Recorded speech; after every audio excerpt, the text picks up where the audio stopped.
Hello, Duffy's Tavern, where the elite meet to eat. Archie the manager speaking. Duffy ain't here. Hello, Duffy. Well, I'm busy painting a Christmas Eve sign. It says, Jumbo Monstrous Christmas Party at Duffy's Tavern. Dancing, entertainment, favors for ladies, 8-course dinner, Charles Coburn as Santa Claus, price per couple $1. Huh? Well, I know the price is silly, but it's Christmas Eve, so let's clip them a little bit. Yeah, that's right, Duffy. Charles Coburn, the big, portly gentleman with the sharp tongue, you know, sort of a bloated Clifton Webb. Yeah, very distinguished and aristocratic looking, and guess what he wears? Well, what does a gentleman look through with only one eye? No, not a keyhole. Coburn wears a monocle, you know. Yeah, just like them Englishmen, only instead of a lip, it helps him keep a stiff upper eye. Why did I ask him to come down? Well, you know, for the Christmas party, we're going to need somebody to play Santa Claus. And, you know, things is a little slow in Hollywood, so I figure for a few bucks and a free meal, he'll jump at the chance. Yeah. Okay, I'll call you back, Duffy. Now, Eddie, leave us make the joint real nice and Christmassy, huh? All red and green. Well, I already started. How? I rearranged the free lunch. Oh, good. What did you use for red? Tomatoes. Uh-huh. What'd you use for the green? The liverwurst.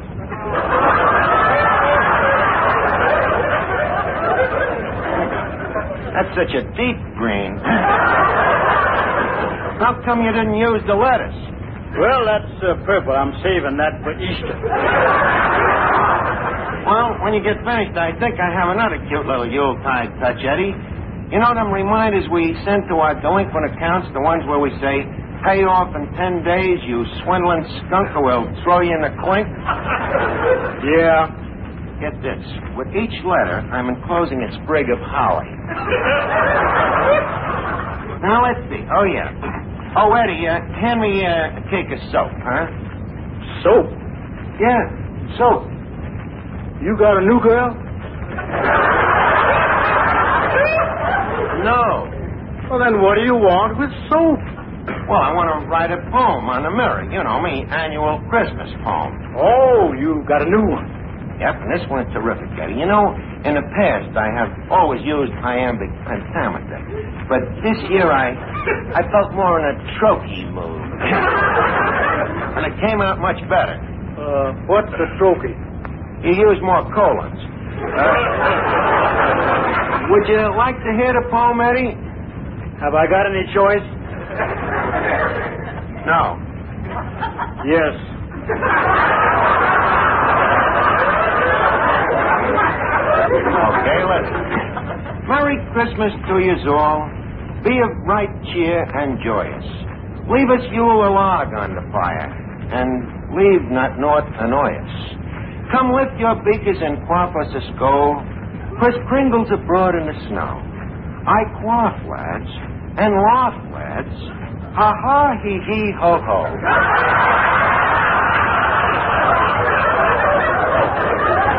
Well, Eddie, what do you think of it? Ha ha, hee hee, ho ho. In other words? In other words, it'll go beautifully with that cracked mirror. Eddie, give me that soap, and while I'm writing the poem, I want you to hang up them wreaths here. Where'll I hang them? Well, leave one dangle over each table. Well, that'll save time. What do you mean? After the customer's finished eating, we can lay the wreath right on his chest.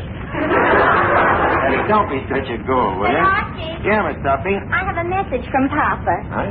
He says that on Christmas, we don't do much business here anyway. Yeah? So you and Eddie can take Christmas Day off. Gee, that's nice. And he says that on account of it's Christmas, Yeah? he'll only dock you for half a day. Miss Duffy, is it true that your father is learning to walk on his hands so he can save the cost of shoe leather? What a cheap crumb. Archie, you just don't understand, Papa. He really has a very lovable character. It's just that he's so nasty, nobody notices it. And are you getting this lovable character for Christmas? Oh, I don't know. I was thinking of getting something that Papa and Mama could both use. Something practical. How about a set of boxing gloves? Don't be ridiculous. Mama and Papa happen to be very much in love. How do you figure that? They've got to be in love. How else could they stand each other? By the way, Archie, where do you think is the best place for me to hang these mistletoes? Mistletoes? How many you got there? Let's see. 1, 2, 3, 4, 5. Stuffy, why are you hanging 7 mistletoes? Out of respect to our guest tonight. Charlie Coburn? Yeah. I figure he isn't as young as he used to be. So wherever I'm standing, he won't have to run too far to get to me.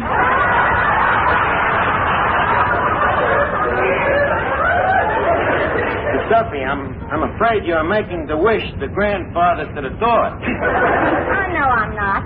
The last time he was down here, I noticed a very warm look in his eye. Are you kidding? He ain't had a warm look in his eye for 40 years. Last time he did have one, it steamed up his monocle so he couldn't see what he was getting hot about anyway.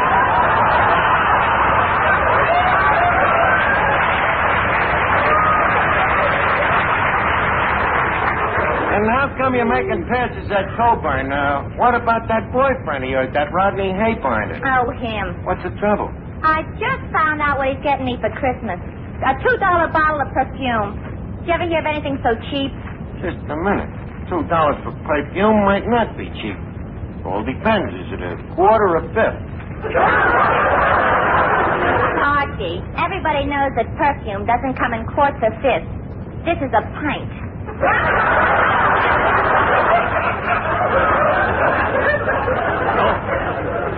$2 a pint, it ought to be at least 80 proof. What did you expect?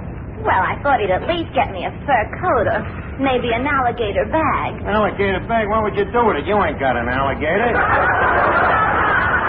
Well, thank goodness I ain't got no problems about Christmas. I'm giving all my dames the same present. What? A nice practical gift, and yet very attractive. What is it? My picture.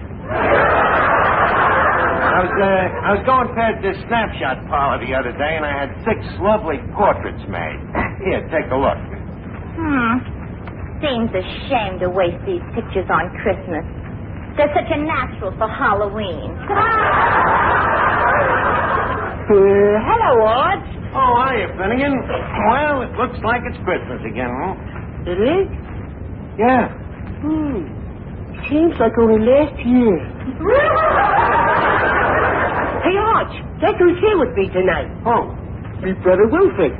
Wilfred. Is that the tall, fat, ugly one? No, that's the mother.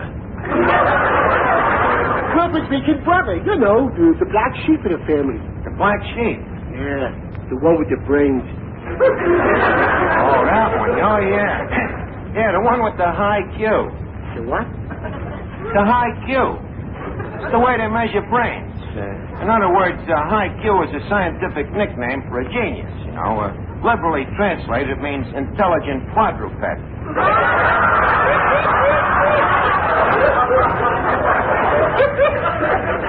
Yeah, huh? What a bum break. No, the rest of our family are just average, normal people like me. And poor Wilfred has to be a genius.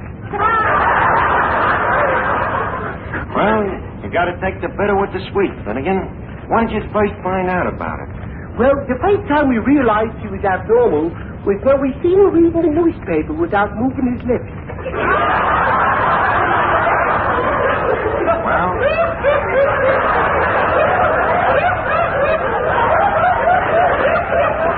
Well, leave us hope for the best. Maybe the kid will just turn out to be a ventriloquist. Excuse me. Hello? Hello, Duffy. Huh? You just sent me a package, but I shouldn't open till Christmas? It's a present? Wait a minute. Are you sure this is Duffy? Well, Duffy, I'm positively whelmed over. Thanks a lot. By the way, I'm putting my present in the mail for you today, too. Yeah, it's nice to know that we feel this way about each other at Christmas time. You know, that one backwashes the other. Yeah, well, thanks a lot, Duffy. Let me see. Eddie, what can I get Duffy for Christmas? Wait a minute. You're open. I got it. I'll send him one of me portraits. I didn't think you hated him that much.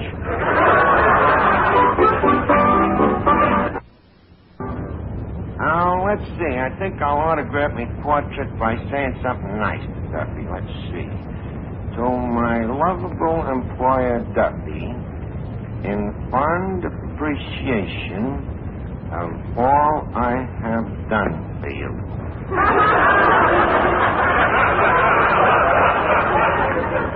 Signed, Archie. Wonder what he's giving me, Eddie. What do you guess? Oh, I don't know. Maybe some silk shirts, nice striped bathrobe, polo outfit. No, he knows I don't play polo. That would also eliminate the bathrobe.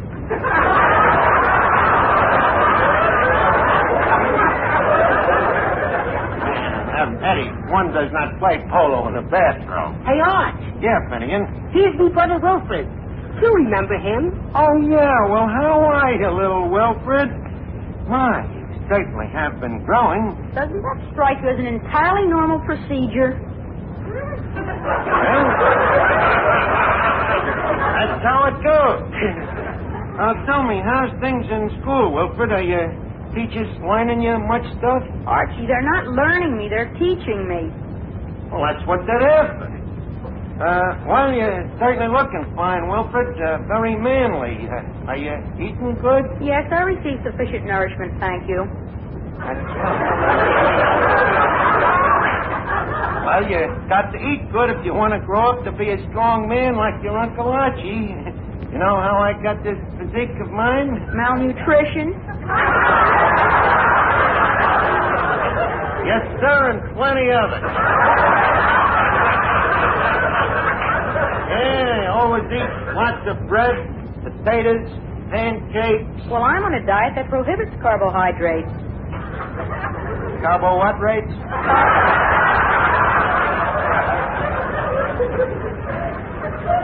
Carbohydrates.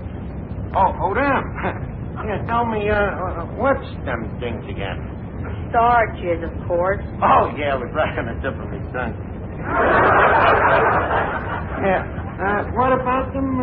My position doesn't permit me to have starches. Well, that's right, Wilfred. Starches ain't good for you. They make your stomach stiff. Tell you what, why don't you go over and nibble yourself some of the free lunch, huh? Free lunch? Yeah. Very well. Morituri te salutamus. What does that mean? We who are about to die salute you. A wisecracking dead language, you chap. Finnegan. Yeah, Lord. Finnegan, get this Greek Milton Boyle away from me before I knock his blocks off. Moratorium salami Thomas. Oh, Miss Archie, ain't that Charles Coburn coming in? Oh, yeah, that's Charlie. And look at him, Eddie. What a perfect Santa Claus he'll make, huh? That ruddy complexion, that roly-poly figure, that plump bay winner. The perfect Santa Claus, except for one thing. What? That sack in the back is a little too low slung. Well, greetings, Mr. Coburn.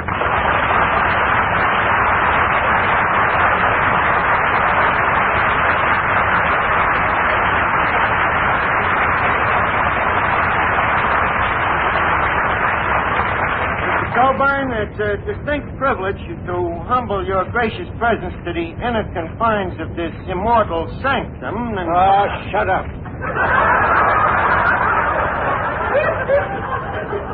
Well, Where's Duffy? he's home. He's smart. This guy's gonna make a lovable Santa Claus. Mr. Coburn, you're acting kind of strange. Ain't you glad to be here at the tavern? Well, yes, I am. Thank you. At my age, I'm glad to be anywhere.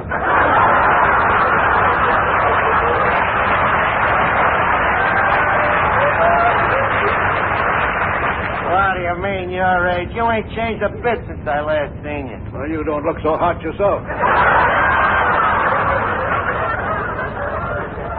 Laugh a minute, Charlie, they come.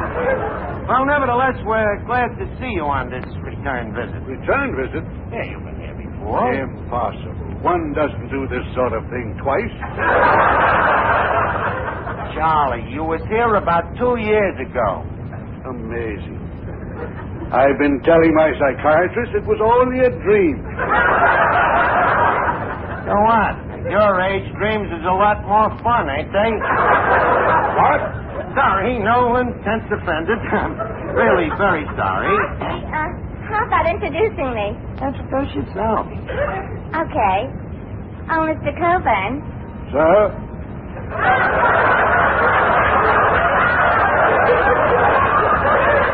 I am Miss Duffy. You have my deepest sympathy. Likewise, I'm sure. You know something? What? You're handsome. You know something? What? You're nearsighted. Mr. Coburn, you think you could be happy with a girl like me on your lap? Are you kidding? The guy'd be happy if he just had a laugh. Archie, you stay out of this. Oh, Mr. Coburn. What is it? Look where I'm standing. Right under the mistletoe. So what? Well, are you going to kiss me? Tell you what. You hang from the ceiling and I'll kiss the mistletoe. Incidentally, Charlie, come on home and take a look at our mistletoe. I'll hold off Miss Duffy with a salad fork. Very well. Good. Oh, jingle bells, jingle all this. Hey, look who's under the mistletoe. Help! Finnegan! Finnegan, you just kissed Charlie Coburn, and without an introduction. Sorry, Arch, I guess I've gone Hollywood. Charlie, maybe you should have settled for Miss Duffy. Well, yes, at least she didn't have a cigar in her mouth. That can be arranged. Get out of here, the both of you. Imagine kissing Charlie Coburn. Finnegan. Yeah, I guess I'll hate myself in the morning. Well, Archie, don't think this hasn't been peculiar, but... Look, Charlie, don't go yet. Tell me, what are you doing Christmas Eve? Christmas Eve? Yeah.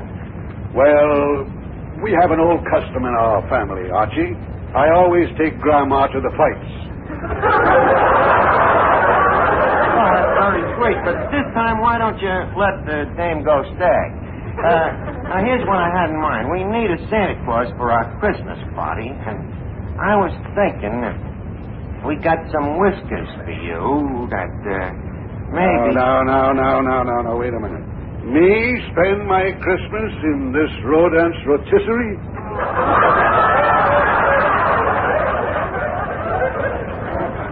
Rodents for this? You won't do it, huh? Absolutely not. You won't, huh?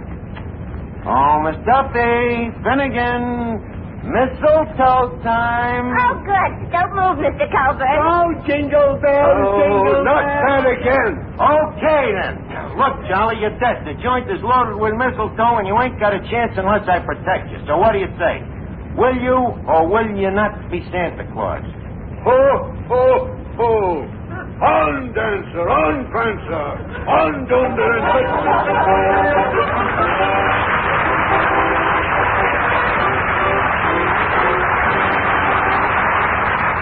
Charlie, believe me, you love playing Santa Claus Christmas Eve. Giving out toys to all them little kids.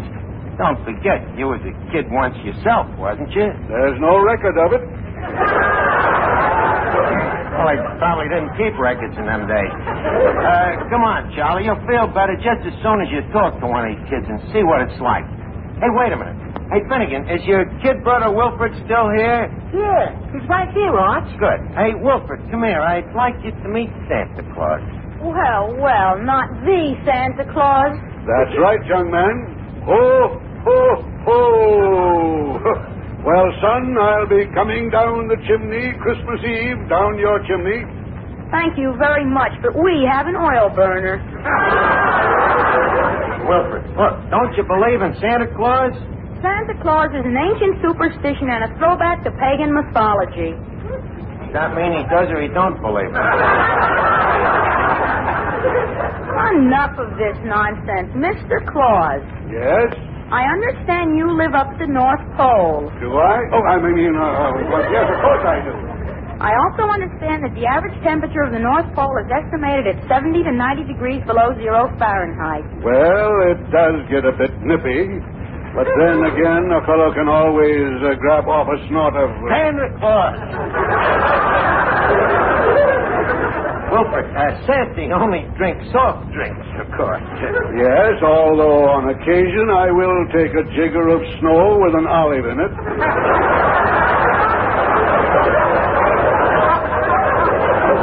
So, be sure that you're a good boy now, Wilfred, because on Christmas Eve, Santa calls on every good boy in Girth. How does he know where they live? I thought that question would pop up.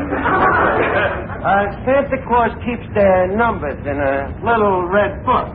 Don't you, Santa? Yes, sir. Yes, sirree. And some mighty fine numbers in that little red book.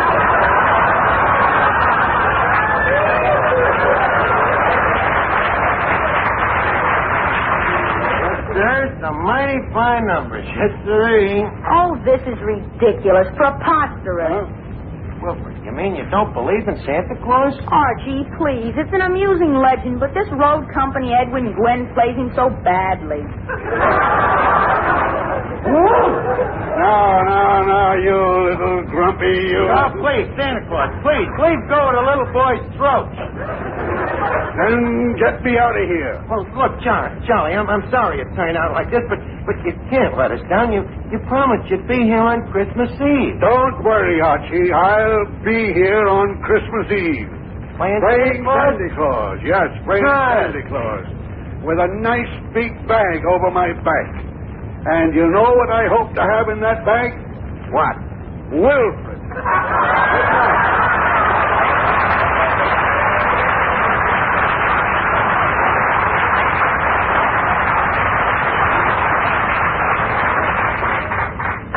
See what you did? Now look, you lousy little genius. Now, Archie, please, you don't actually expect an educated man of 10 to believe in Santa Claus.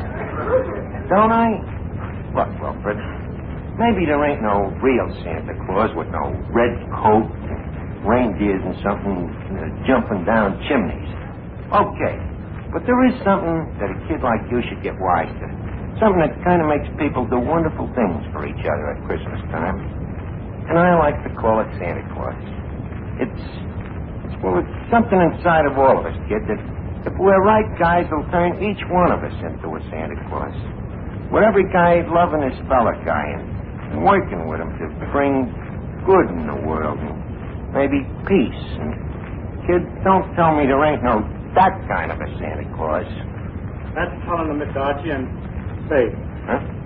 this package just came for you. Let me look. Hey, Wilfred, hey, look at this. It's me present from Duffy. Now, Wilfred, here's what I was talking about. This package says, don't open until Christmas.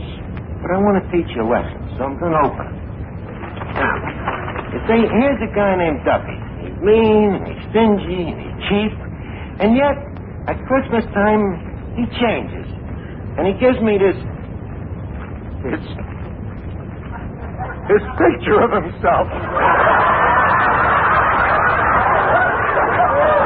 Autographed to my dear employee, Archie. Where was it? Oh, so you see, Wilfred, maybe there ain't no real Santa Claus with no red coat jumping down chimneys, but I believe in